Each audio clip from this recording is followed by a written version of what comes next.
क्या वो अब जंतर मंतर पार्ट 2 हमें देखने को मिलेगा? सरकार को इस बात का एहसास था कि जब अगर छात्र सड़क पर आगे बढ़ेंगे तो वो पुलिस की बैरिकेडिंग उसको रोक नहीं पाती है। ये मत समझिए कि हम सिर्फ फोटो शूट करने और रील बनाने के लिए यहाँ प्रोटेस्ट कर रहे हैं। हम यहाँ के भुक्तभोगी हैं। झारखंड सरकार की जांच एजेंसियां हैं, उन पे उनको भरोसा नहीं है। छात्रों ने ना यहाँ स्टेप लेना सीख लिया है कि आप कुछ भी करते रहेंगे वो चुप नहीं बैठेंगे। ये लेकिन जिस तरह का समर्थन मिला था उस तरह का नहीं मिला है। छात्रों को इस बात की है। मेरा डिसेंट नोट किया जाए इस बयान के साथ। वहाँ पे नहीं कह रहे विदेशी साजिश है, जंतर मंतर में हो रहा था तो विदेशी साजिश है। 12 दिन के भीतर अगर सरकार ने रिएक्शन लिया है, ये डर है कि हमारे देश में एग्जामिनेशन सिस्टम खासकर रिक्रूटमेंट जहाँ पर होता है वो फ्लॉड, जेन्युइन बच्चा बैठा हुआ उसकी मार्कशीट का पेपर फाड़ दिया जाएगा। बीजेपी अपनी ही गढ़ में इतनी बुरी तरीके से कैसे हार सकती है? वहाँ पर उस नतीजे से बीजेपी की सरकार पर फर्क नहीं पड़ता था, लेकिन उनकी वहाँ की सरकार को फर्क नहीं पड़ा लेकिन किला हिला दिया। ये प्रशांत किशोर से जीत से ज्यादा ये बीजेपी की हार है। ईसा भारती ने कहा ये बीजेपी की हार से ज्यादा आरजेडी की हार है। जिताना किसी को आसान होता है, जीतना के लिए बहुत मेहनत करनी पड़ती है, तो उस चीज को उन्होंने तोड़ा। नमस्कार, रिपोर्टर्स अनकट में एक बार फिर बहुत स्वागत है आपका और तमाम जो हमारे साथ लोग हैं। सबसे पहले उनका परिचय मैं आपसे करा दूं। रंजीता झा हैं हमारे साथ, सीनियर जर्नलिस्ट हैं, कांग्रेस कवर करती हैं और राहुल गांधी इस वक्त कहाँ हैं, क्या करने वाले हैं, उसको लेकर हम चर्चा करेंगे। और इसके अलावा भी कांग्रेस आगे की क्या स्ट्रैटेजी है, पार्लियामेंट में हमने देख लिया कांग्रेस को, उस पर हम बात करेंगे। अमित जी हमारे साथ, हमारे पॉलिटिकल एडिटर हैं, क्या कुछ खबरें इनके पास आ रही हैं उस पर हम बात करेंगे और उपचुनाव भी हुए हैं, उन सीट्स को लेकर भी बात करेंगे। और सुमित अवस्थी जी हमारे साथ हैं, जिनको आप रोज़ शाम 7 बजे नव भारत पे देखते हैं चक्रव्यूह में तमाम खबरों के साथ। तो आज हम इनसे भी बात करेंगे कि आखिरकार पिछला जो हफ्ता रहा, पार्लियामेंट जो शुरू हुआ या फिर अभी जो पार्लियामेंट चल रहा है, उसमें तमाम मुद्दे रहे हैं। लेकिन शुरुआत चर्चा की मुझे लगता है हमें करना चाहिए। जंतर मंतर के बाद अब झारखंड में, रांची में प्रोटेस्ट लगता है शिफ्ट हो गया है, और क्या वो अब जंतर मंतर पार्ट 2 हमें देखने को मिलेगा? सुमित जी, आपसे मैं इस चर्चा की शुरुआत कर रही हूँ। और सबसे बड़ी दिलचस्प बात यहाँ पर ये रही कि बिना वक्त गंवाए वहाँ हेमंत सोरेन ने तुरंत उस पर रिएक्शन दिया, फिर सीआईडी भी इस पूरे मामले की जाँच करेगी। ये क्या मतलब सीख था दिल्ली से? हो सकता है बिल्कुल, क्योंकि दिल्ली में जिस तरीके से हैंडल हुआ चीज़ें, इनफैक्ट मिस हैंडल हो गया ख़त्म होते होते। जो 20 जुलाई को हुआ वो सबने देखा, तो शायद फूक फूक के कदम रखने की बात है कि मुख्यमंत्री झारखंड मुक्ति मोर्चा के हेमंत सोरेन ने गिरफ्तारी हो गई। जो उनके जेएसएससी के जो चेयरमैन है उनकी उनसे पूछताछ हुई। अब मेरे ख्याल से अब तक 13 या 14 गिरफ्तारियाँ भी हो चुकी हैं। कल रात भी 5 लोगों की गिरफ्तारी की खबर है झारखंड से, जो कि एग्जामिनेशन कंट्रोल से जुड़े हुए थे। छात्र प्रोटेस्ट इस बात पे कर रहे हैं कि बीती जो एग्ज़ाम हुए हैं जिनको कराया गया उनको भी रिव्यू कराया जाए और जांच लोकल सीआईडी ना करके सीबीआई को और इन्फोर्समेंट डायरेक्टरेट को सौंपी जाए। मतलब छात्रों को भरोसा नहीं है कि हेमंत सोरेन की अपनी जो जांच एजेंसियां हैं, मतलब झारखंड सरकार की जो जांच एजेंसियां हैं, उन पे उनको भरोसा नहीं है। किसी न्यूट्रल जांच एजेंसी होनी चाहिए। इसीलिए उस प्रोटेस्ट में तमाम छात्र बैठे हुए हैं। उन छात्रों में देखिए बड़ा अद्भुत सीन है। वहाँ पे राइट के छात्र भी हैं, लेफ्ट के छात्र भी हैं, एबीवीपी भी बैठा हुआ है, एसएफआई भी बैठा हुआ है, और अब तो एनएसयूआई भी शामिल हो गया है। हालांकि एनएसयूआई प्रोटेस्ट नहीं कर रहा है, पर एनएसयूआई मदद कर रहा है छात्रों की, दरिया दे के, खाना खिला के, ये सब करके। मतलब हर तरह का छात्र उसमें इन्वॉल्व है। कोई उस राजनीति से दूर नहीं रहना चाहता है। तो दिल्ली से सीख ली गई है। मुझे लगता है आज हम आपसे चर्चा कर रहे हैं, बहुत तेज़ी से डेवलपमेंट बीते 24 घंटे में हुआ है। मुख्यमंत्री का बयान आया है, विपक्ष के नेता कल मिलने गए थे वहाँ पर खुद देवेंद्र महतो से, जो कि वहाँ प्रोटेस्ट पर लेटे हुए हैं। पिछले मेरे ख्याल से 4-5 दिन से उनका अनशन चल रहा था। कल ही उन्होंने अपना जल वाला त्याग किया है सोनम वांगचुक से बात करके। अब खबर ऐसी है, अब जब हम ये रिकॉर्ड कर रहे हैं, कि आज दिन में किसी भी वक्त मुख्यमंत्री से मिलने के लिए छात्रों का एक डेलीगेशन रांची सेक्रेटरीट जाके मुख्यमंत्री से मुलाकात कर सकता है। आज ही वहाँ विधानसभा का सत्र शुरू हुआ है। बड़ा जल्दी एक्शन एकदम होते जा रहा है इस पूरे मामले में। नहीं करेंगे तो नुकसान होगा। नहीं, देखिए 2 चीज़ें मुझे लगता है। एक चीज़ तो सीख ली, लेकिन 12वां दिन है आज, शायद 12वां दिन है आज। 12 दिन ठीक है, 12 दिन भी है, लेकिन जिस तरीके से यहाँ पे गड़बड़ हुई थी कि सरकार से बातचीत नहीं थी, तो उस चीज़ को तो उन्होंने समझ लिया और बातचीत का दरवाज़ा खोला। और एक और चीज़ थी जो जिसकी वजह से उन्होंने खोला कि पार्लियामेंट सेशन के दौरान जो 20 तारीख को हुआ, क्योंकि उस समय से बात चल रही थी, उन्होंने 20 तारीख को पार्लियामेंट सेशन के दौरान मार्च की बात की थी। तो वो मार्च में जो हंगामा हुआ वो यहाँ पर भी होने की संभावना, क्योंकि वहाँ पर भी जो छात्र थे उन्होंने इस बात का जिक्र किया था और ऐलान किया था कि वो विधानसभा घेरेंगे। तो सरकार को इस बात का एहसास था कि जब अगर छात्र सड़क पर आगे बढ़ेंगे तो वो पुलिस की बैरिकेडिंग उसको रोक नहीं पाती है। वो ये चीज़ उन्होंने यहाँ भी देख लिया। तो इसके बाद हलचल तेज़ हुई, क्योंकि उनके पास समय कम था। उनको लग रहा था कि धीरे धीरे शायद हर सरकार थोड़ा वेट करती है, उसको उसकी गहराई नापती है, तो ये भी नाप रहे थे। लेकिन अब जैसे जैसे विधानसभा नज़दीक आ गई तो उन्होंने एक्शन शुरू किया। पहले 6 तारीख को ही घेराव होना था, जिसको बाद में 10 तारीख कर दिया अच्छा, गया। वहाँ चुनाव में मैं एक बार रोक रही हूँ आपको, चुनाव में कितना वक्त है अभी? कुछ साल है, 2.5-3 साल? जैसे अभी झारखंड में अभी बहुत वक्त है। टाइम है, अभी बहुत टाइम है। पूरा जान लेकिन इसमें एक 3 साल इंटरेस्टिंग, प्लस। हाँ इंटरेस्टिंग ये चीज़ है कि जिस तरह का समर्थन जंतर मंतर वाले प्रोटेस्ट को मिला पॉलिटिकल पार्टीज से, वो नहीं मिला। ना फिल्म स्टार का मिला, ना पॉलिटिकल पार्टीज का, ना कोई नेता गए, ना कोई वीडियो रिलीज हो रहा है, कुछ हो रहा है। इस बात का दुख वहाँ के छात्रों को है। वहाँ के छात्रों को है कि ये जो पॉलिटिकल पार्टी सरकार के आधार पे जो समर्थन करती है ना, उसका वो दिखा इस बार। कुछ रिपोर्टर्स आपने वहाँ बीजेपी के भेजे लोग हुए क्यों नहीं हैं, गए? क्या वो क्या बता रहे हैं, क्या हो रहा है? बाबला मंडे कल थे। नहीं, जो स्टार नेता बीजेपी के यहाँ पे हैं, हाँ। वो कहाँ गए? नहीं बाबला तो वो यहाँ भी नहीं गए थे ना, तो वहाँ यहाँ भी तो नहीं जाना गए ही नहीं था, यहाँ तो उनके विरोध में हो रहा था, कहने वहाँ का तो मतलब उनके है- अरे तो मतलब की खबर भाई है। ये भी वही वाली बात आपने कर दी, जैसे कि सरकार से उस समय पूछना चाहिए था कि तो सब लोग बोलते हैं नहीं, कि आपने सरकार, कहा ना कोई बड़ा नेता नहीं गया। नहीं अपोजिशन की तो- बात कर रहा हूँ, हाँ, अपोजिशन की बात इसीलिए कर बोल रहा रहा हूँ, हूँ। अपोजिशन तो करनी चाहिए, अपोजिशन की सरकार है, तो बीजेपी वहाँ अपोजिशन में उसको तो जाना चाहिए। बाबूलाल मरांडी वहाँ घूम के आए। वहाँ जाना वहाँ का चाहिए, लोकल नेता बाबूलाल मरांडी है। नितिन नवीन को जाना चाहिए। बाबूलाल मरांडी वहाँ गए तो कम से कम एक तो गया ना वहाँ पे। लेकिन लेकिन जिस तरह का समर्थन मिला था उस तरह का नहीं मिला है। छात्रों को इस बात की है कि भाई उस तरह का ना डोमिनोज से नहीं, पिज्जा आ रहा समर्थन है नहीं ना मिला, लेकिन रिएक्शन तो सरकार का मिला है। 12 दिन के भीतर अगर सरकार ने रिएक्शन लिया है, ये डर है। ये दिख गया कि पूरा एजेंडा उस समय जो पॉलिटिकल था उस समय भी था, जिस तरह से उसको बढ़ाया गया था और जिस तरह आई डिफर ऑन दिस। ये वो था और मैं एक मैं चीज- मेरा मैं- डिसेंट नोट किया जाए इस बयान के साथ। नहीं, ठीक है, आप dissent दे सकते हैं मैं इनके बयान के साथ इस वीडियो में साथ साथ अगर मैं कटा हुआ हूँ तो मैं हाँ, सहमत dissent नहीं साथ में, हूँ, ठीक तो है, मैं आप दे सहमत सकते नहीं हूँ। ये टोटली गलत बयान है अमित का, मेरे हिसाब से। अच्छा, आप दोनों हमेशा ही एक दूसरे के बयानों से डिफर करते हैं, लेकिन मैं एक चीज कहना चाहूंगी, क्योंकि मैं झारखंड में मेरी पढ़ाई लिखाई हुई है। मैं झारखंड को, मैं ये नहीं कहूंगी आप लोगों से नहीं, ज्यादा आप जानती जानती हूँ, हो, लेकिन हम मुझे वहाँ के- लगता है हम मुझे क्या- लगता है कि झारखंड का एक अलग स्टाइल है। वहाँ के जिस तरह से स्टूडेंट वहाँ पे प्रोटेस्ट करते हुए दिख रहे हैं, आप देखिए कि वो अपना एडमिट कार्ड लेकर आ रहे हैं। वो क्यों ला रहे हैं? वो ये कहना चाह रहे हैं कि भाई आप मुझे ये मत समझिए कि हम सिर्फ फोटो शूट करने और रील बनाने के लिए यहाँ प्रोटेस्ट कर रहे हैं।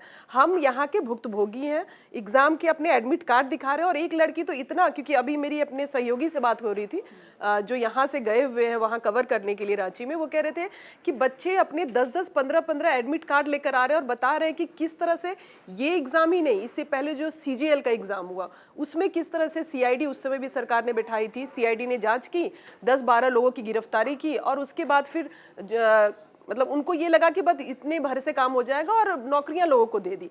सरकार के गले की हड्डी ये नहीं है कि उन्होंने इस प्रदर्शन को या इस आंदोलन को थोड़ा सा आइस ब्रेक किया है, लेकिन सवाल सरकार के सामने चुनौती ये है कि जो स्टूडेंट डिमांड कर रहे हैं कि पिछले जो एग्जाम हुए हैं उसमें जो भर्तियां हुई हैं, जो नौकरी कर रहे हैं, अब उनके खिलाफ भी कार्रवाई की जाए। क्या अब वो नौकरियां छीन लेगी सरकार? ये सरकार की सबसे बड़ी चुनौती। और यही वजह है कि आज जैसा सुमित जी ने कहा कि एक हेमंत सोरेन से आज मिलेंगे जो प्रदर्शनकारी हैं, एक डेलीगेशन बनाया गया है जिसमें कांग्रेस की भी एक मंत्री हैं, उनसे हमारी बात हो रही थी, दीपिका पांडे, क्योंकि कल भी वो वहाँ आंदोलन वाली जगह पर पहुंची थी। तो उन्होंने कहा कि हम स्टूडेंट से बात कर रहे हैं और हम ये कोशिश कर रहे हैं कि CID मांग जो जांच है वो तो हम कर रहे हैं। वो कह रही जितनी छापेमारी हम लोगों ने इस दौरान 10-12 दिनों में कर दिए हैं, इतनी तो सरकार ने भी आज तक, केंद्र की सरकार या BJP की सरकार आज तक नहीं की है। जितने इस्तीफे हम लोगों ने ले लिए, लेकिन इस्तीफे भर से नहीं होगा। छात्र, जैसे आप कह रहे हैं कि यहाँ पॉलिटिकल पार्टियों का सपोर्ट नहीं मिला, वो नहीं चाह रहे पॉलिटिकल पार्टी का सपोर्ट। आप वहाँ के छात्रों को सुनिए, वो लगातार ये कह रहे हैं हमें किसी का सपोर्ट नहीं चाहिए। अपने से भी तो सपोर्ट होता है, मोरल सपोर्ट होता है। वो तो और वहाँ पे छात्र क्यों एडमिट कार्ड ला रहे हैं, क्यों ला रहे हैं? बीजेपी की तो MP तो पार्लियामेंट में भी बोल रहे हैं कि झारखंड में बुरा हो रहा है, झारखंड के छात्र राहुल गांधी को नहीं दिखते। राहुल गांधी ने एक डेलीगेशन यहाँ से भेजा जो NSUI का प्रमुख है विनोद जाखड़, उससे भी मैंने आज सुबह बात की। कांग्रेस का जो वहाँ का जनरल सेक्रेटरी इंचार्ज है के राजू, वो वहाँ गए, उन लोगों ने भी मुलाकात, हाँ उन लोगों की मुलाकात, उन्होंने मुलाकात की, प्रदेश अध्यक्ष वहाँ पे गए। तो ऐसा नहीं है कि जो सत्ता पक्ष है वो नहीं देख रही है, लेकिन उनको, मुझे लगता है छात्रों को किसी भी नेता का सपोर्ट नहीं चाहिए। आप देखिए वहाँ हेमंत सोरेन के खिलाफ नारेबाजी नहीं हो रही है, हाँ, शिबू सोरेन की जयंती मनाई जा रही है। जब वो हेमंत सोरेन का नाम ले रहे हैं तो हेमंत दादा कह रहे हैं, मतलब मुख्यमंत्री के खिलाफ कोई नाराजगी नहीं कि मुख्यमंत्री इस्तीफा दो या ये सरकार के खिलाफ नाराजगी है। ज्यादा सोबर और बहुत समझदारी दिखाई, और इसलिए एडमिट कार्ड की बात जो करें ना, इसलिए भी करके यहाँ के छात्रों ने जो बड़ी संख्या थी उसमें एडमिट कार्ड वाले और थे नहीं, वो छात्र थे पोस्टर्स भी आ रहे हैं जो हम रील बनाने के लिए नहीं आए हैं, ये सारी चीजें वो सीख लेते हुए ये कर रहे हैं। एकदम जेन्युइन छात्र है वहाँ पे, वो छात्र जो एग्जाम दिए। यहाँ पर आपको जो थे बड़ी तादाद वो थी जो कि पढ़ाई लिखाई से मतलब नहीं था उनको, वो 20% थे, मैं भी बोलूंगा वो हालांकि 20% वहाँ थे छात्र पढ़ाई भी लिखाई डिवाइड हो वाले। गए। अभी भी। देवेंद्र उसमें महतो भी जिसका डिसाइड जिक्र आप आप दे कर सकते रहे हैं जी। हैं, देवेंद्र महतो जो है, देवेंद्र महतो जिनका जिक्र किया है, क्योंकि वहाँ छात्रों को ये लगा कि वो पॉलिटिकल लेकर जा रहे हैं इस पूरे प्रोटेस्ट को, तो वहाँ छात्र भी आपस में दो बंटे पार्ट हैं। हो गया, दो मंच वहाँ बन दो गया मंच है। बन एक गए। मंच है जो देवेंद्र जी के साथ जो चल रहा है, और एक जो जेन्युइन छात्र हैं, चना गुड़ लेकर आ रहे हैं, ढुसका खा रहे हैं वहाँ पे, जो झारखंड का वहाँ का जो ट्रेडिशनल फूड है। ये नहीं कि वहाँ अच्छा, पिज्जा एक और और बर्गर इंटरेस्टिंग मिल चीज करके आ खाने रहा से है। याद आया, वहाँ भी खाना दुबई से आ रहा है, वहाँ भी खाना बांग्लादेश से आ रहा है, वहाँ भी खाना अमेरिका से आ रहा है। वहाँ पे नहीं कह रहे विदेशी साजिश है, जंतर मंतर में हो रहा था तो विदेशी साजिश है, ये भी चल रहा था। वहाँ भी लोगों ने बकायदा प्ले वो दिखाए, वहाँ भी इस्कॉन ने अपना खाना खिलाने का इंतजाम किया है, NSUI ने, ABVP ने अपने खाने का इंतजाम कर रखा है। पहले दिन से तो ही ये कर दिया वहाँ भी भंडारे लग रहे वहाँ हैं भी वहाँ पे। भंडारे हाँ, लग भंडारे रहे लग रहे हैं वहाँ हैं, पे। बाकायदा यहाँ चल रहा है, सब लोग सामूहिक तौर पर। और ये मतलब पूरे देश की समस्या है कि हमारे देश में एग्जामिनेशन सिस्टम, खासकर रिक्रूटमेंट जहाँ पर होता है, वो फ्लॉड है, उसको ठीक नहीं किया जा रहा है। वहाँ पर भर्तियाँ कैसी होती, नेता लोग क्यों, आदमी क्यों जाता है कि मेरी भर्ती करा दीजिए नेता के पास मेरे बच्चे की? क्योंकि उसके पास पैसा है या पहचान है कि भाई मैं आपको 20 लाख 50 लाख रुपए दूंगा, मेरे बच्चे का एडमिशन करा दीजिए। और नेता फ़ोन करते जाए और जो जेन्युइन बच्चा बैठा हुआ है उसकी मार्कशीट का पेपर फाड़ दिया जाता है। जो आप अगर पूरा पेपर लिख के आई हैं फॉर एग्जांपल प्रिया, और आप जगह ले सकती हैं, तो आपकी कॉपी के 3 पन्ने फाड़ दिए, नहीं मिले एग्जामिनर को, आपका नंबर 3 शून्य होगा। वहाँ पे जो जिसका नंबर 48 था वही तो हुआ। झारखंड में एक आदमी की OMR शीट अच्छा, complete होगी। झारखंड ये भी तो है, बुरा हाल है। राजस्थान में भी हुआ सब है। जगह है। झारखंड का तो नहीं, सब झारखंड जगह का कुछ ज्यादा है, क्योंकि मैं बता रहा हूँ 5-5 साल JPSC नहीं हुआ वहाँ पे। हाँ। वहाँ पे स्थिति का कि मैं भी जमशेदपुर झारखंड से, हम लोग भी पढ़ाई वहीं पे की, लेकिन झारखंड में कई एग्जाम्स ऐसे जो 6 साल नहीं हुए, अच्छा, 8 साल नहीं हुए। राजस्थान में भी हुआ है। सबसे हुए बुरा तो हाल नतीजे भी राजस्थान नहीं में आए, भी हुआ है। रिजल्ट भी नहीं आया। राजस्थान में पेपर लीक सबसे बड़ा जो माफिया राजस्थान का आदमी है वो। जो पिछले बार लेकिन नीट जो हुआ वो ये सीकर से हुआ। ये जो TDPL जिस कंपनी ने ये एग्जाम करवाया है, हालांकि उसके प्रमुख को गिरफ्तार कर लिया गया, लेकिन वो यूपी में ब्लैक लिस्टेड है। तो ये भी सरकार को जवाब देना होगा कि एक ब्लैक लिस्टेड कंपनी को आप कैसे इतने वक्त तक एग्जाम करवा रहे थे। और इस कंपनी पर भी छात्रों का गुस्सा, वो कह रहे कि इस कंपनी ने जितने भी पिछला एग्जाम करवाया है उन सबको कैंसिल एक करवाइए, चीज अच्छी उसकी बात जांच है कि कीजिए। छात्रों ने ना यहाँ स्टेप लेना सीख लिया है कि आप कुछ भी करते रहेंगे वो चुप नहीं बैठेंगे। ठीक है, कई पॉलिटिकल चीज़ें हो जाती हैं इस तरीके के आंदोलन में, हो जाती हैं इस तरीके की चीज़ें, और छात्र यहाँ पर बड़ा सीख करके भी चल रहे हैं और पहले दिन से क्लियर कर रहे हैं कि हमें पॉलिटिक्स नहीं चाहिए और आपको ये जवाबदेही छात्र तय कर रहे हैं। देखते हैं आगे किस तरीके से होता है। इसमें लगातार एक्शन CJP लिए ने जा कल रहे हैं। बयान जारी किया, उन्होंने ऑफिशियली कह दिया हम आपके साथ हैं। हाँ। और ये भी कहा कि अगर ये लंबा चलेगा तो हमारी टीम वहाँ जाएगी भी। तो आज उनका कोई संभाजी में दिल्ली की कुछ मीटिंग चल रही है CJP की। हाँ, आज शाम तो को शायद प्रेस कल कॉन्फ्रेंस परसों में वो लोग, अगर ये लंबा चलता है 10 तारीख तक, जैसा कि कहा जा रहा है कि 10 को झारखंड में वो लोग असेंबली घेरने वाले हैं, तो शायद ये लोग भी जाएंगे CJP के क्योंकि भी। सरकार जिस तरह से प्रोएक्टिव होकर इस वाले मामले में हाँ, तो जैसे solve अगर करने मिल की ले, मुझे लगता है कि अगर मिल लेंगे ना आज, तो देखिए मेन तो अभी पुराने वाले में तो बहुत सारी मुश्किलें होंगी, लेकिन जैसे कि जो लास्ट JPSC है उसको भी रद्द करने की बात आ रही है, जो भी लास्ट JPSC ये जो हुआ है। जिसमें अप्रैल तो में हो जो सकता है एग्जाम कि उसको देखिए ये संभव नहीं होगा कि आप पुराने 20 साल पहले जो नौकरी कर रहा है उसको रद्द तो कर वो दें, गलत हटा भी दें। होगा। आप अपनी नाकामी की वजह से किसी का वो गलत किया सही किया वो बात की बात है, गलती तो आपकी है ना, सरकारी गलती है। उसके लिए आपको जो 15 साल 10 साल से नौकरी कर रहा हो या 5 साल से नौकरी कर रहा हो उस पर सवाल खड़ा करना, वो तो सरकार को दुरुस्त करे कि भविष्य में ऐसा ना हो। लेकिन अगर JPSC वाला भी कैंसिल कर देगा तो मुझे लगता है रास्ता निकल जाएगा। अगर CM भी मिल लेंगे तो ये तो एक एक्शन जरूरी है। और भाई स्टूडेंट को आप कब तक अवॉइड करके चलेंगे, मिलना जरूरी था। और गिरफ्तारियां यहाँ भी हुई वहाँ भी हुई, बस यहाँ पर दिक्कत ये थी कि सरकार मिली नहीं, जब तब मिली जब तक सब कुछ हो चुका था। हाँ, एकदम वहाँ पर खत्म। उस होने से पहले और उसके पहले का जांच जो नहीं एक्शन था वो बड़ा गले की हड्डी सरकार के लिए बन गई, इसलिए अब मिलना कोई ही ऑप्शन था। ही नहीं था उनके पास। हाँ, अलग अलग डायरेक्शन में चला भी गया था सरकार ये। की आज कोशिश है, जो मुलाकात है उसमें हाँ, उसमें कोशिश नतीजा है निकल जाएगा कि हो आज सकता है। किसी तरह से एक बीच का रास्ता निकाला जाए। जो CID जांच की जगह CBI जांच की मांग कर रहे हैं वो सरकार मान ले, तो हो सकता है एक बीच का रास्ता निकले और प्रोटेस्ट खत्म भी हो। ज़रूरी भी है, क्योंकि फिर इस तरीके से लंबा खींचा तो मामला और गड़बड़ भी हो सकता है। दूसरी एक और चीज़ जो इस हफ्ते की बड़ी इंटरेस्टिंग रही है, बाई इलेक्शंस जहाँ जहाँ हुए हैं उसमें सबसे ज़्यादा बिहार पे लोगों की नज़रें थी। बांकीपुर सीट की अगर हम बात करें, दतिया की बात करें, ये हुआ क्या? मतलब BJP अपनी ही गढ़ में इतनी बुरी तरीके से कैसे हार सकती है? क्या ओवर टू मिथ अमित जी? बीजेपी बांकीपुर और दतिया दतिया बांकीपुर नहीं सुन पा दतिया रहे का तो चलिए आप दतिया का बीजेपी बांकीपुर का जो हार है, देखिए वहां पर उस नतीजे से बीजेपी की सरकार पर फर्क नहीं पड़ता था, लेकिन उनकी वहां की सरकार में फर्क नहीं पड़ा, सुनिए ना, लेकिन मैं किला बता हिला पूरे दिया। सुन तो लीजिए। लेकिन जनता ने पूरा मैसेज जरूर दे दिया कि एक तो 2-3 चीजें हैं। बिहार का तो एकदम क्लियर कट है कि कोई भी पार्टी ये जब सोचे ना कि ये सीट मेरी है तो किसी की नहीं होती। वहाँ की जनता किसी की नहीं होती है, जनता उसके साथ जाती है जो कि उसका काम रहता है, एक जुड़ाव भी होता है। तो ये जो बाकीपुर था कि बीजेपी की सीट है, मेरी सीट है, सारी सीट, 2-3 चीज़ें साफ कर दी। दूसरी चीज़, टेकन फॉर ग्रांटेड नहीं लेना चाहिए पॉलिटिकल पार्टीज़ को किसी भी इसमें, किसी भी कॉन्स्टिट्यूंसी को, किसी भी कार्यकर्ता को। अपर कास्ट को आप लेते थे कि मेरा अपना है, वो जो कॉन्स्टिट्यूंसी है वो अपर कास्ट वाली भी है और शहरी भी है, दोनों बीजेपी का कोर है, दोनों जगह आप मार खाए। मुझे लगता है बहुत लंबा जो एक क्या होता है, सरकार और सरकार ज़्यादा संगठन जो है ना, उसमें एक नाराज़गी थी।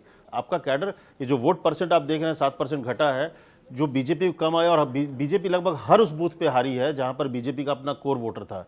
इसका मतलब या तो प्रशांत किशोर नए वोटर को निकाल पाए, दूसरी या तो बीजेपी का वोटर घर बैठ गया। बीजेपी का देखो, बिहार और यूपी में समझना पड़ेगा, बिहार यूपी के जो कार्यकर्ता है ना, वो बड़ा इगोइस्टिक वाले लोग हैं, उनको सम्मान वाली चीज़ होती है। आप जिंदगी भर मार खा रहे हो, लड़ाई लड़ रहे हो पार्टी के लिए, और एक बाहर के व्यक्ति को लाके बनाते हो, तो मोरली डाउन होता है। इस चीज़ को किसी ने एक्सेप्ट नहीं किया। पार्टी भले जो सोच के लाई हो, ठीक है कि आसानी से सत्ता चल जाएगी या जो भी वजह रही, नहीं स्वीकार किया। दूसरी बात, एक नाराज़गी जरूरी थी यूजीसी, इसके बाद तमाम जो फॉरवर्ड है ना, वो उसको बार बार लगता था कि ये पार्टी कभी फॉरवर्ड की और बनियों की पार्टी थी, आज वो ओबीसी की पार्टी होकर रह गई है। तो उसकी नाराज़गी भी है कि भैया ये बताइए, एक आई ओपनर है, मुझे लगता है एक आई ओपनर है बांकीपुर का नतीजा जो है बीजेपी के लिए, कि भाई आपको हम सरकार नहीं गिरा रहे हैं या पूरा नहीं, लेकिन आप समझ लीजिए कि अगर आप ऐसे ही चलेंगे तो हम आगे भी झटका दे सकते हैं। और ये कोर्स करेक्शन का मौका है उनके पास। और बीजेपी अध्यक्ष की सीट को हराना, जिस सीट पर 40 साल से बीजेपी हो, तो उससे बड़ी चीज़ नहीं है कि एक ऑप्शन मिल गया ना, प्रशांत किशोर, ये एनडीए, ये आरजेडी, इंडिया गठबंधन, एक थर्ड व्यक्ति आ रहा है, उसको हम देखते हैं। तो मुझे लगता है कि एक आई और ये ओपनर है। पीके की क्या स्ट्रेटजी थी कि इसके पहले पार्टी बना ली, लेकिन चुनाव लड़े, चुनाव तब लड़े जब ये सीट खाली हुई है, वो भी नितिन नवीन और बीजेपी के गढ़ में। तो ये स्ट्रेटेजी तो खैर वो स्ट्रेटेजी बनाने वाले माहिर हैं, और उनको एक और चीज़ प्रूफ करना था। जो लोग कहते थे ना कि किसी को जीत, मेरा भी ये आंकड़ा था, नहीं मेरा भी ये था कि जिताना किसी को आसान होता है, जीतना के लिए बहुत मेहनत करनी पड़ती है। तो उस चीज़ को उन्होंने तोड़ा, एक मिथ तोड़ा उसने कि भैया हम बनाएंगे नहीं, हम खुद भी बनेंगे। All credit goes to Prashant Kishor, जो 3-4 साल से ज़मीन पे काम कर रहे थे, उसका असर दिखा। भाई बड़ा आसान होता है कि आप अपर मिडिल क्लास फैमिली के बच्चे हैं, अच्छे स्कूल में पढ़े, अच्छे कॉलेज में पढ़े, फिर जब आप प्रोफेशनल लाइफ में आए तो आपने विदेश में शुरू किया, फिर जब इंडिया आप लौटते हैं तो आप सीधे मुख्यमंत्री कार्यालय में काम करते हैं, वो मुख्यमंत्री जो देश का प्रधानमंत्री बनने वाला है। सुमित जी, एक चीज़ से मैं डिफर करूंगी, ये जो आप कह रहे हैं कि सबसे पहला उनका काम मुख्यमंत्री, मुझे इन दिनों एक कांग्रेस के बड़े नेता ने बोला कि WHO से जब इस्तीफा दिया प्रशांत किशोर ने, तो उनका पहली नौकरी पता है कहाँ थी? अमेठी में हेल्थ केयर का काम कर रहे थे, 10 जनपद में वो बैठते थे। तो ये भी है कि आई होप कि जिन्होंने भी कहा है वो कंफर्म कर रहे हैं। हाँ, बिल्कुल वो कंफर्म कर रहे हैं, हवा में ना उड़ा रहे हो। नहीं, बिल्कुल भी नहीं। अमेठी में हेल्थ केयर, क्योंकि WHO से वो आए थे तो हेल्थ केयर की चीज़ों में वो एक्सपर्ट थे, तो अमेठी में हॉस्पिटल कैसे बनाया जाए और किस तरह से वहाँ हेल्थ केयर ठीक किया जाए, 10 जनपद में वो बैठा करते थे। मैं उनकी उस प्रोफाइल पे इसलिए बता रहा था कि भाई एक आदमी जो लग्जरी लाइफ में रहा, जो कंफर्टेबल लाइफ में रहा, जो मानसिक तौर पर ज़्यादा इन्वॉल्व था फिजिकली के अलावा, लेकिन बीते 4 साल से वो आदमी ज़मीन पे था, वो फिजिकली इन्वॉल्व था, वो पैदल पदयात्रा कर रहा था, वो बिहार के चप्पे चप्पे गांव में रुक रहा था जाके, हर रात एक नए गांव में, एक नए मोहल्ले में क्या काटता था। बिहार कितना डेवलप्ड है मुझे बोलने की ज़रूरत नहीं है, बिहार के लोग बुरा मान जाएंगे। उस परिस्थिति मतलब बिहार नॉट अमित, बिहार मतलब एवरी बिहारी, बिहार की स्थिति खराब है, हम सब जानते हैं। वो हिंदुस्तान के तमाम डेवलप्ड राज्यों की सूची में मेरे ख्याल से नीचे से दूसरे तीसरे नंबर पर आएगा। उस परिस्थिति में उस व्यक्ति ने मेहनत की, अपनी पहचान बनाई। ये मैं आज भी मानता हूँ, मैं इस बात को पुरजोर कहता हूँ कि प्रशांत किशोर को अक्टूबर वाला चुनाव लड़ना चाहिए था, leading from the front, leader हारने के लिए लड़ना चाहिए था। ये मैसेज जाता कि हाँ, मैं तेजस्वी से, सम्राट से मुकाबला करने आया हूँ, मैं कंफर्टेबल उसके लिए नहीं हूँ कि मैं जब सब जीत जाएंगे तब मैं मुख्यमंत्री बनने आ जाऊँगा, ऐसा नहीं होना चाहिए था। हारने के लिए लड़ते, लेकिन लड़ते ज़रूर। खैर उनकी मर्जी थी, क्यों नहीं लड़े। यहाँ इस बार बांकीपुर में उनकी जीत को मैं छोटा नहीं कर रहा हूँ, इस डिस्क्लेमर के साथ अपनी आवाज़ को रखना चाहता हूँ। ये प्रशांत किशोर से जीत से ज़्यादा ये बीजेपी की हार है। ये प्रशांत किशोर तो उस सीट पे अगर वंदना तो जो पिछली बार खड़ी थी वंदना कुमारी, वो लड़ती या रेखा गुप्ता जीतती, तो मैं शायद इस बात को नहीं कहता। पर क्योंकि बीजेपी की कोर सीट, नितिन नवीन के लिए पहला चुनाव, अपनी सीट पर चुनाव करवाना, सम्राट चौधरी का एग्ज़ाम 15 अप्रैल के बाद 25 मई, मतलब 2 महीने के अंदर उनका पहला एग्ज़ाम था, यूनिट टेस्ट जिसको कहते हैं। आप नई क्लास में आए हैं और नहीं आप सक्सेसफुल हो पाए। अर्बन सीट जो बीजेपी का कोर वोट बैंक है, जो बात अमित ने बहुत अच्छी कही कि भाई ये ओबीसी की पार्टी बनकर रह गई है क्या, जो ब्राह्मण और बनिया की पार्टी मानी जाती थी। ये मैसेज था कि आपने यूजीसी को लेकर जो पॉलिसी बनाई उससे आपसे अगड़े नाराज़ हैं। चंदा चोरी का मामला आप इग्नोर नहीं कर सकते। जेनजी का जो प्रोटेस्ट जंतर मंतर के बाद अगर कहीं सबसे बड़ा हुआ तो वो पटना में हुआ, इसको आप इग्नोर नहीं कर सकते। सिवान में जो गोली चली AK-47 का जो विजुअल है उसको आप इग्नोर नहीं कर सकते। भरत तिवारी का मामला, भरत तिवारी है। भरत तिवारी का मामला, भी एक बड़ा फैक्टर है। ये तमाम ऐसे फैक्टर हैं जो अगड़ों को, और भरत तिवारी के ऊपर जो सम्राट चौधरी का बयान आया पहला, हाँ वो ज्यादा नुकसान किया, वो उसने बहुत नुकसान किया। मैं भूल गया था, ये उसने बहुत बहुत नुकसान किया impact था बीजेपी को वहां पे। ये ऐसे फैक्टर्स थे कि बीजेपी के लोग, जो बीजेपी का कोर वोट बैंक है, वो एक होता है ना कि तमाचा मारना, कि आप नींद से जागो, ये आप क्या कर रहे हो कि आप सम्राट take it for चौधरी से granted वहाँ कर दो। लोग खफा बेसिकली भी हैं। उनको जगाया रविशंकर गया, प्रसाद का बयान, झिझोड़ा गया। रविशंकर प्रसाद का बयान, नहीं वो नहीं, तो वो बयान थोड़ा गलत मोड़ा है। गया, वो थोड़ा वो मरोड़ा गया थोड़ा रविशंकर किया जी के बयान के आगे, वो आलू बना दिया, सोने से आलू, जैसे राहुल गांधी यानी का थोड़ा दोनों ही मरोड़ा गलत, था दोनों ना। ही बयान गलत थे ना। मतलब उन्होंने राहुल कहा कि गांधी- जैसे कि कई लोग कहते हैं कि हम किसी को भी खड़ा करेंगे जीत जाएंगे, ऐसा तो नहीं जैसे है। कि कई लोग कहते हैं को हटा करके उसने बोला गधा कि घोड़ा ऐसा नहीं को है, जोड़ ऐसा कर। बीजेपी के कार्यकर्ता है, बहुत सम्मानित है, और ये बोला था वो उन्होंने। रवि जी ने ऐसा नहीं बोला था, वो रवि जी के बयान को तोड़ा मरोड़ा गया, लेकिन उसको जन स्वराज की सेना ने इनकैश किया उसको, ये आप कैसे। नहीं, लेकिन एक चीज हाँ, पूरा जैसे enjoy किया। जैसे हम बात कर रहे हैं कि प्रशांत किशोर ने अपर वोट, जो क्योंकि वो सबसे ज्यादा वोटर अपर अपर क्या, वो तो वोटर, मुस्लिम भी सारे है, वोट वो तो पाए सब भाई। सब पाए उसने। बस यही चीज, यही लाइन मैं कहना चाह रही थी कि मीसा भारती के एक बयान को आप देखिए, जिस दिन ये नतीजा आया, मीसा भारती ने कहा ये बीजेपी की हार से ज्यादा आरजेडी की हार है, क्योंकि कहीं ना कहीं अब थर्ड फ्रंट शुरू हो रहा है। जैसा सब कह रहे थे कि इस चुनाव के बाद जैसे मुख्यमंत्री बदल दिया गया तो जेडीयू कहीं ना कहीं कमजोर हो रही है, तो जेडीयू कमजोर हो रही है तो उस वैक्यूम को कौन भरेगा, तो उसको प्रशांत किशोर बढ़ेगा। और जिस तरह के वोट बैंक प्रशांत किशोर को मिले हैं, यादव ने उनको, मुसलमान ने वोट किया, अपर कास्ट ने वोट किया, ब्राह्मण ने वोट किया, भूमिहार ने वोट किया, जो पूरा वोट बैंक वहां पे गया है, ये कहीं ना कहीं नए नीतीश कुमार को आगे ला रहा है। नीतीश कुमार इसीलिए इतने साल तक मुख्यमंत्री वहां रहे क्योंकि उनको कभी कास्ट के नाम पर वोट नहीं मिलता है। कुर्मी के कितने वोट बैंक है बिहार में, तो उस हिसाब से ये माना जाए कि भले ही ये जीत एक उपचुनाव की जीत हो, लेकिन प्रशांत किशोर ने अपने आप को एस्टेब्लिश किया है। एक ये जो कैंडिडेट को लेकर मैं कहूंगी कि कैंडिडेट को लेकर अपनी एनडीए की जो अपनी अलायंस पार्टी है, कल एक नेता से मेरी बात हो रही थी जो बीजेपी की घटक दल में सबसे इंपॉर्टेंट घटक दल है, वो नाराज थे कि आपने कैंडिडेट एक तरफा अपनी तरफ से आपने अनाउंस कर दिया। पहले तो कैंडिडेट बदला, आपने पहला बदला वो ये कहकर कि उनके जो पिता थे, बीजेपी की सीट है, पिछले नहीं। 6 चुनाव से बीजेपी उस चुनाव पे अपने फिर आप अपनी- तो नहीं, नहीं, इसमें वो अगर ठीक है। एलजेपी से पूछना या आरएलपी से पूछना या जेडीयू से देखिए पूछने जब की आप सवाल हारते कहाँ हो उठता ना, है? जब आप हारते हो तो सवाल बहुत सब उठते पूछते हैं, हैं, जब आप सच बात जीतते हो तो कोई कुछ नहीं, लेकिन नहीं एक बात तो है पूछता कि आरजेडी के लिए दिक्कत ये हो गई ना कि अगर जो देखिए उसका प्रशांत वोट किशोर बैंक, जब हाँ। इसमें तय किया कि हमको जाना है, सड़क पर उतरना है और चुनाव लड़ना है, उसी हम उसके दिमाग में था कि भाई ये जो नीतीश कुमार के जाने के बाद, चलिए अब इस साल नहीं गया तो अगले साल जाते हैं, अगले साल नहीं जाते तो बाद में आते हैं, उनकी जो जगह होती है ना स्पेस, वो कौन भरता है।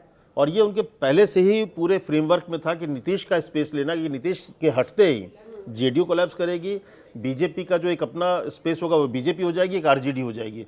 नीतीश जो कि हमेशा तीसरे जो व्यक्ति जो कभी आरजेडी के साथ भी जा रहे हैं, इनके साथ भी जा रहे हैं, मुख्यमंत्री बन रहे हैं, वो स्पेस इंपॉर्टेंट था और वो लेंगे वो, क्योंकि जिस तरह से वो लग रहा है, हालांकि जल्दबाजी हो गई, लेकिन कुल मिला के एक जगह चाहिए, लोगों को एक चाहिए, एक ऐसा व्यक्ति चाहिए जो इन दोनों से अलग हो। हर और जगह बिहार थर्ड में ऑप्शन लोगों खोज के पास जाए। ऑप्शन भी नहीं था नीतीश कुमार के अलावा। अगर दूसरा सिर्फ जेडीयू के पर्सपेक्टिव से भी देखें या तो लोग ये कहते हैं, क्योंकि मैं खुद वहां से हूं, कि दूसरा कौन है। प्रशांत किशोर ने कहा चुनाव जीतने के बाद कि भाई सम्राट चौधरी के लिए मैसेज है, बीजेपी के लिए मैसेज है कि आप कुर्मी और जिस भी कम्युनिटी की बात है, कुर्मी है ना वो, कुशवाहा की, जो कोई जो भी है, कुशवाहा की, आप कुशवाहा कम्युनिटी का किसी और को बना दो। अगर कुशवाहा को ही बनाना जरूरी है, आप उनको नाराज नहीं करना इनको चाहते था हैं, लव कुश भाई सम्राट combination चौधरी। रखना लेकिन हाँ, बिहार जिस में पे इतने दाग सिर्फ दिक्कत सम्राट चौधरी से है, लोगों को बहुत ज्यादा दिक्कत है। जिस आप बात कर रहे हैं कास्टिज्म की भी और जो अपर क्लास की भी, तो लोगों में नाराजगी है। और सही कहा आपने कि नीतीश कुमार के विकल्प के तौर पे लोग देख रहे हैं, और पहले भी अगर नीतीश कुमार को लोग चुनते थे और तो कौन वजह है यही इनकी थी। कास्ट का? सम्राट चौधरी की कास्ट का बीजेपी में कौन नेता है? और आई डोंट नो। नहीं, वो 3-4 लोग नाम, जो संजय जायसवाल थे, एक विधायक है। अच्छा, मतलब वो भी कोई कुर्मी है। मेरा दरअसल ये कुर्मी। सवाल पूछने का वजह ये अमित कि सम्राट चौधरी को क्यों पिक किया गया? एक तो सम्राट बाहर से आए चौधरी- नहीं, व्यक्ति, सम्राट चौधरी के लिए मास तो लीडर भी नहीं, नीतीश फिर कुमार, क्यों? उन्होंने क्या किया था, नीतीश कुमार के साथ ऐसी सेटिंग कर ली थी कि नीतीश कुमार जब मुख्यमंत्री पद छोड़ने की बात हो रहे थे तब उनकी बात हुई कि इनको दे दिया जाए, और बीजेपी चाह रहे थे कि बहुत प्यार से हो जाए, पता नहीं कब वो पलट जाए कि भैया नहीं मैं तो सत्ता नहीं छोड़ता।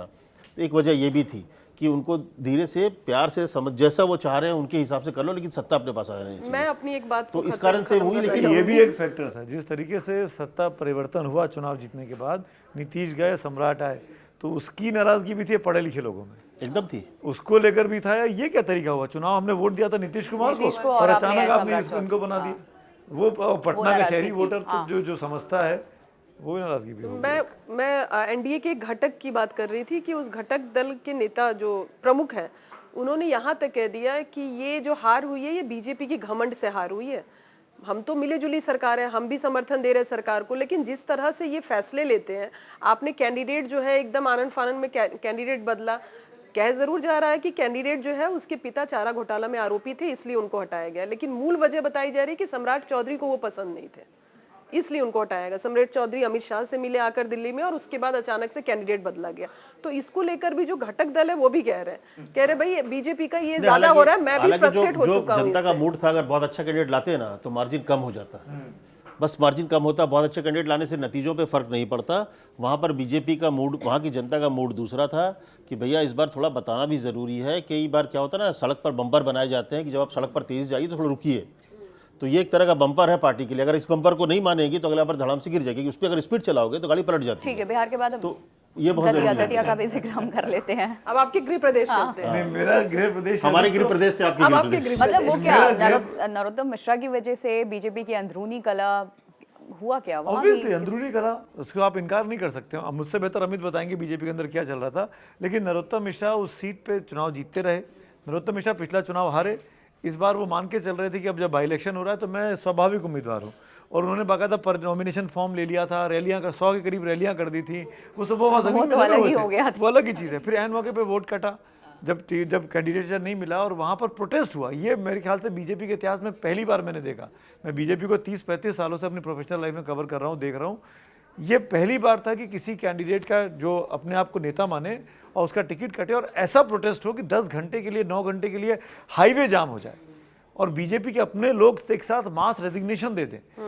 हर यूनिट का, युवा यूनिट और शहरी यूनिट और ये प्रकोष्ठ और वो कोष्ठ, सब ने इस्तीफे दे दिए। ये बीजेपी में नहीं होता था। खैर वो मनाया गया, उनको साथ लाया गया, चुनाव लड़ाया गया।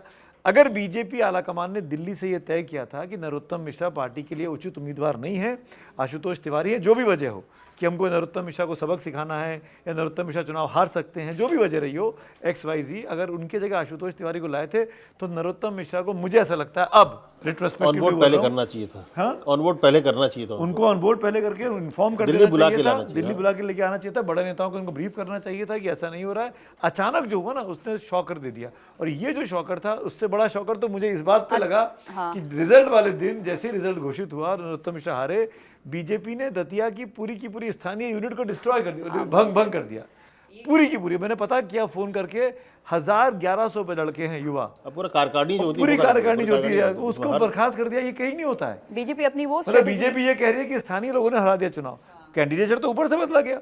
हेमंत खंडेलवाल और मोहन यादव की जिम्मेदारी है कि नहीं है, जो प्रदेश अध्यक्ष और मुख्यमंत्री हैं। और दोनों ने नहीं, ये प्रचार भी भी कहा किया। जा रहा है कि 3 नरोत्तम दिन मिश्रा मुख्यमंत्री बाहर ने है, गुटबाजी कर दी और वो दिखते थे, ये लेकिन गुटबाजी होती वो थे है। नहीं। यही चीज को आप बाकी जगह में अगर बात करें तो अब नेता यही कहते हैं देखिए कि ना, आपने गुटबाजी से कहा कोई फर्क नहीं बीजेपी पड़ता एकदम है। से, अमित जी कहा आपने, सुमित जी ने कि बीजेपी एकदम से चेहरे लेकर आ रही है। अब देखिए ना, जो चुनाव होते हैं विधानसभा के, कोई एक्सपेक्टेड होता है जो MP में जो चेहरा बीजेपी लेकर आ गई कि भैया ये मुख्यमंत्री होंगे।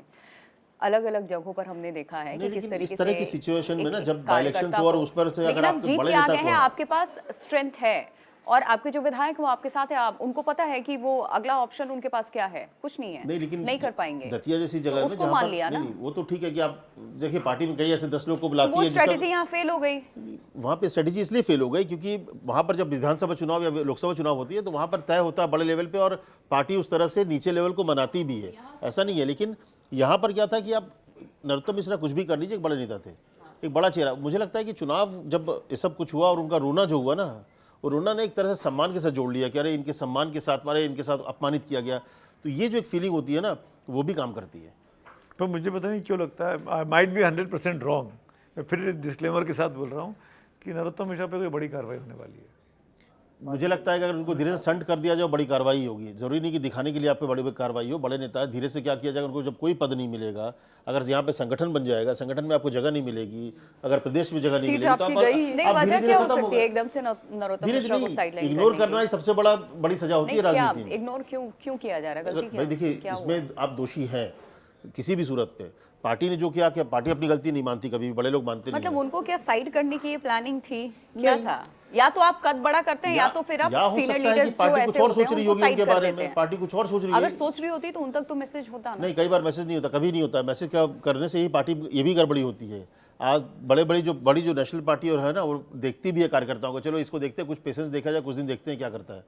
कई तो बार जहाँ आपका कंट्रोल नहीं है निचले स्तर पे, जहाँ लोगों का कंट्रोल है, आपका कंट्रोल नहीं है, वहाँ मैसेजिंग तो बड़ा जरूरी होता है ना, नहीं तो फिर यही मैसेजिंग होगा। क्लियर था कि भैया जिसको कैंडिडेट दिया, हार पार्टी गए बड़ी ना पार्टी ने, देखिए बड़ी पार्टी का मैसेज क्लियर था कि ये है, ये व्यक्ति हमारा कैंडिडेट है, यही मैसेज होता है, यही मैसेज होता है।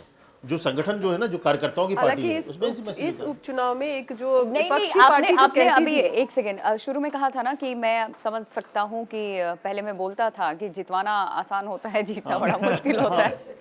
हाँ, मैंने उसको करेक्शन किया भाई कि उन्होंने इसको काटा, इसको मिथ को तोड़ा, प्रूफ किया अपने आप को। पर मतलब नरोत्तम मिश्रा जी के बारे में जो आप बोल रहे हैं, क्यों उनको साइडलाइन किया जा रहा है, क्यों इंपॉर्टेंस नहीं मिल रही है, तो मध्य प्रदेश का होने के नाते जो मैं वहाँ से खबरें मिलती हैं अखबारों के ज़रिए पढ़ के, उनके ऊपर कई सारे सीरियस एलिगेशंस हैं करप्शन के, जो स्थानीय मीडिया में रिपोर्टेड है। क्योंकि सरकारें अपनी हैं तो आदमी साबित नहीं कर पाता है। पिछले इतने सालों से वहाँ भाजपा की सरकार चली आ रही है, बीच में 1-1.5 साल के लिए कमलनाथ बने थे केवल। ऐसे में जो स्थानीय स्तर के लोग हैं भाई, वो तो आपको मैसेज सिखाएंगे ना, जिनके काम नहीं हो रहे हैं, जो पैसा भी दे रहे हैं और काम नहीं करा पा रहे हैं, तो वही चीज़ है। उन्होंने पिछले चुनाव में हराया, उन्होंने इस चुनाव में हराया। अगर नरोत्तम मिश्रा को इस चुनाव से दूर कर दिया जाता, बिल्कुल दूर, कि आपको एक तो टिकट नहीं मिला, फिर आप दिखेंगे नहीं दतिया में, आपको कोई पार्टी काम देकर नॉर्थ ईस्ट भेज देती, साउथ भेज देती कि वहाँ जाइए 1 महीने के बाद लौटिएगा रिपोर्ट लेके, तो शायद मेरे ख्याल से, फिर वही हाइपोथेटिकल है, कोई जानकारी नहीं, तो शायद वो भीतर घात नहीं हो पाता जिसको बोल रहे हैं। एक जो और ये जो नतीजे आए हैं, इसमें एक और चीज़ है कि जनरली ये माना जाता है कि जिसकी सरकार है उपचुनाव में जीत उसी पार्टी की होगी, मतलब ये अमूमन देखा गया है। लेकिन इस बार का उपचुनाव, अखिलेश यादव का एक बयान आया कि ये चुनाव इसलिए हुआ क्योंकि बीजेपी ने इसमें कोई भी तंत्र नहीं लगाया, तो बहुत ईमानदारी से चुनाव हुआ।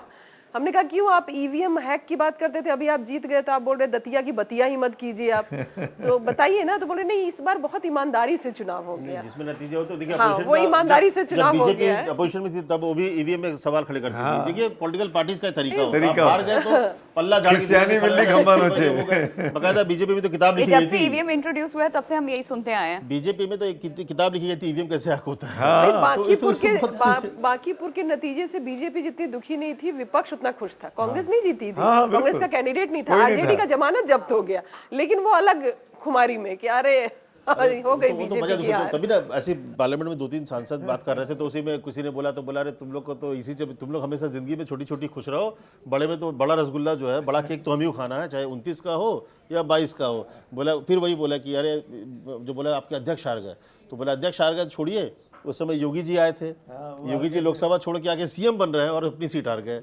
उधर फूलपुर हार गए, वो डिप्टी सीएम बने, वो फूलपुर हार गए।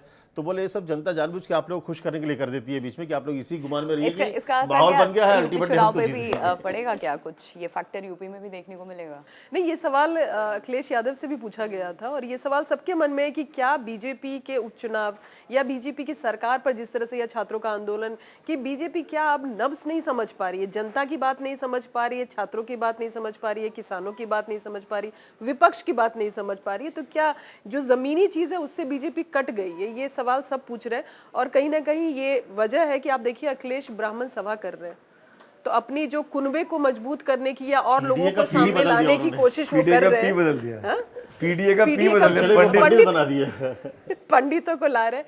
आजकल आप देखिए डिम्पल यादव बहुत एक्टिव है पार्लियामेंट में, जब अखिलेश नहीं है तो डिम्पल दिखती है, In fact, और जब वो डिम्पल जिस वो जो में भी। अस्पताल गई थी, आंदोलन अस्पताल में पैदल चल के आरएमएल गई, हाँ, आंदोलन में क्योंकि जो- मैं इटावा, मेरा ननिहाल है, इटावा में हमारे घर के आसपास की जो दादियाँ, नानियाँ, मौसियाँ, मम्मियाँ है ना, उनमें बड़ा इम्पैक्ट हुआ, क्योंकि इटावा की फैमिली है यादव, अखिलेश यादव की फैमिली, मुलायम सिंह की फैमिली, अरे बहुरिया चली गई, अरे बहुरिया अस्पताल गई देखने। ये जो महिलाओं के बीच में एक कॉनोटेशन होता है ना चुनाव के पहले, उस तरह की चीज़ें वहाँ से आई हैं, निकल। अब मुझे नहीं पता कि वोट में कितना असर पड़ेगा नहीं पड़ेगा, लेकिन डिम्पल नहीं, क्योंकि अभी चर्चा में तक बहुत अभी तक active है, चुपचाप हाँ। रहती थी, वो बहुत एक्टिव है इस बार। You are right। एक्टिव है, वोकल है। अब पहले क्या होता था, मीडिया अगर बात करना चाहती थी तो अगर 5 बार अप्रोच कर रही है तो 1 बार बोलती थी, अब 5 बार अप्रोच करिए तो 5 बार बोलती है। इनफैक्ट एक चीज़ और, मैं आप जो बीजेपी के बारे में बात कर रहे थे ना कि इसका क्या इम्पैक्ट पड़ेगा यूपी में, मेरा ऐसा मानना है कि अभी आज हम जुलाई में हैं, चुनाव होगा फरवरी मार्च में, 6 महीने का टाइम है इलेक्शन में, और बीजेपी कोर्स करेक्शन करने में माहिर पार्टी है। बीजेपी के पास कोर्स करेक्शन करने के तरीके हैं, बीजेपी के पास कोर्स करेक्शन को इम्प्लीमेंट करने के लिए फोर्स है, काडर है, बीजेपी के पास कोई भी कोर्स करेक्शन करने के लिए पैसा है, रसूख है, दांव है, सरकारें अपनी हैं, डबल इंजन ट्रिपल इंजन की सरकारें हैं राज्यों में, मोहल्लों तक में।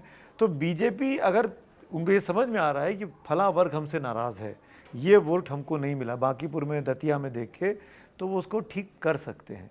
और वो क्या क्या करेंगे ये बहुत इंटरेस्टिंग होगा।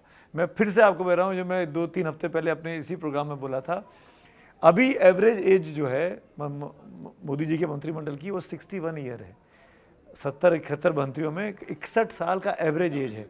ये घट के अब आप देखिएगा जब भी रिशफल होगा, बहुत जल्दी होना चाहिए, 55 ये 50 से 55 के बीच आने वाला है।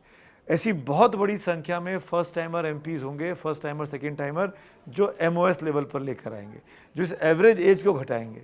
जो कैबिनेट स्तर के मंत्री हैं जो 70 के आसपास पहुंच रहे हैं, 65 से 70, वो सब खतरे में, वो सब खतरे में है, वो सब खतरे में, सब मतलब मैं सबको अंडरलाइन कर रहा हूँ, इक्का दुक्का छोड़ के।